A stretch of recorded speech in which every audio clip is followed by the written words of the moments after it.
اگلا کوشچن آیا علی بھائی، ایک طرف تو آپ لوگ عیسیٰ علیہ السلام کے حق میں مردے زندہ کرنے کے معجزے کو مانتے ہیں، اور دوسری طرف اگر کوئی شیخ عبد القادر جیلانی رحمۃ اللہ کا مردہ زندہ کرنے والا واقعہ بیان کر دے تو اس کا مذاق بھی اڑاتے ہیں، آخر کیوں؟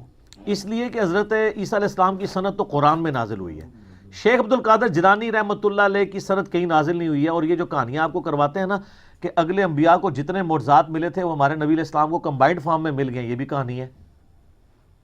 میں آپ کو بتا دیتا ہوں کئی چیزیں جو نہیں ملی۔ صحیح بخاری اور مسلم میں حدیث ہے، قیامت والے دن سب سے پہلے ابراہیم علیہ السلام کو لباس پہنایا جائے گا، سب لوگ ننگے اٹھائے جائیں گے۔ تو یہ فضیلت ابراہیم علیہ السلام کے پاس ہے۔ بخاری مسلم میں حدیث ہے، قیامت والے دن میں سب سے پہلے قبر سے نکالا جاؤں گا، لیکن میں دیکھوں گا کہ موسیٰ علیہ السلام مجھ سے پہلے ہی اللہ کے عرش کا پایا تھامے ہوئے کھڑے ہوں گے۔ مجھے نہیں پتا قیامت کی بے ہوشی ان پہ طاری نہیں ہوئی ہے یا دنیا میں جو اللہ کی تجلی سے وہ بے ہوش ہوئے تھے اس کے بدلے اللہ نے وہ ان کی بے ہوشی ختم کر دی۔ یہ موسیٰ علیہ السلام کی فضیلت ہے۔ اس روئے عرض پہ ایک شخص ہے جس سے اللہ تعالیٰ نے کلام کیا ہے، کون؟ موسیٰ علیہ السلام۔ یہ فضیلت اور کسی کو حاصل نہیں ہے۔ ہمارے نبی علیہ السلام سے کیا ہے لیکن آسمانوں پہ۔ حضرت عیسیٰ علیہ السلام آج تک زندہ ہے، ہمارے نبی علیہ السلام فوت ہو چکے ہیں۔ تو حضرت عیسیٰ علیہ السلام کی یہ فضیلت ہے۔ اس سے بڑی چیز جس کا ان کے پاس کوئی حال ہی نہیں ہے، ہر چیز میں ادھر ادھر کریں گے۔ عیسیٰ علیہ السلام بغیر باپ کے پیدا ہوئے ہیں، ہمارے نبی علیہ السلام تو بغیر باپ کے پیدا نہیں ہوئے۔ یہ خام خواہ بنا ہے۔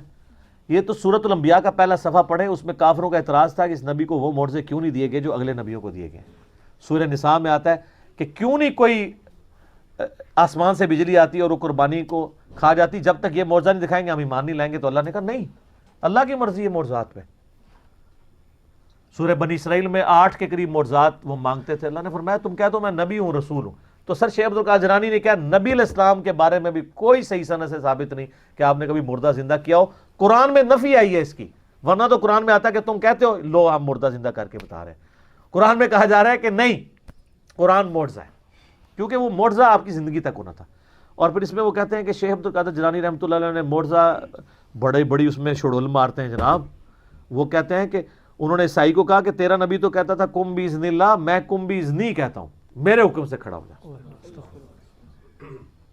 وہ کہتے ہیں جی اس امت کے جو علماء ہیں بنی اسرائیل کے پیغمبروں کی طرح ہیں،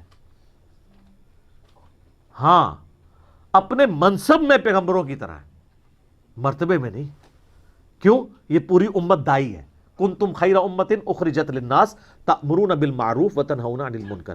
ختم نبوت کے وجہ سے اللہ تعالیٰ نے اس امت کو نبیوں والا کام دیا ہے۔ یہ نہیں ہے کہ نبیوں والا وہ مرتبہ کلیم کرنا شروع کر دے۔ جس طرح اگلے زمانوں میں انبیاء اللہ کی توحید کا پیغام پہنچاتے تھے، آن دا بہاف آف پروفٹ ہمارے محبوب صلی اللہ علیہ وآلہ وسلم کی مبارک ختم نبوت کی برکت سے امت کا کام ہے کہ وہ لوگوں تک بات پہنچائے۔ اس اعتبار سے تو بنی اسرائیل کے انبیاء کی طرح ہیں، یعنی منصب وہ ہے، مقام وہ نہیں ہے۔ یہ اسی طریقے سے ہے جس طرح نبی علیہ السلام بھی بشر ہیں اور ہم بھی بشر ہیں، سپیشیز ایک ہے نا، مرتبہ تو ایک نہیں ہے۔ نبی علیہ السلام تو پیچھے بھی دیکھ لیتے تھے، بخاری مسلم میں آتا ہے، اور بخاری مسلم میں آتا ہے نبی علیہ السلام نے ہاتھ بلند کیا تو آپ نے فرمایا میں نے ارادہ کیا نماز میں جنت سے انگوروں کا گوشہ توڑ لوں۔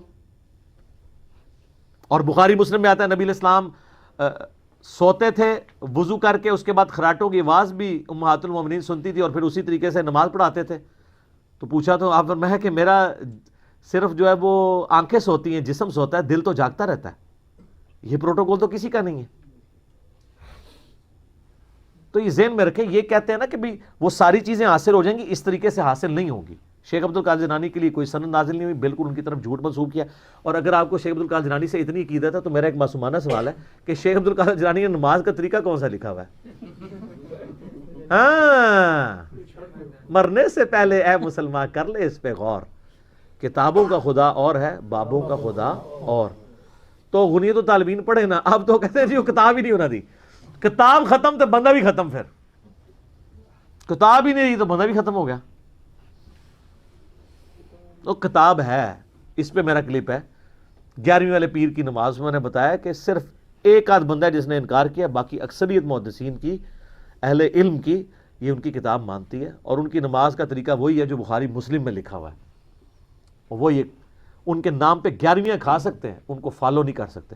بالکل اس طریقے سے جس طرح امت نبی علیہ السلام کے نام پہ جشن کر سکتی ہے، آپ علیہ السلام کی تعلیمات کو فالو نہیں کر سکتے۔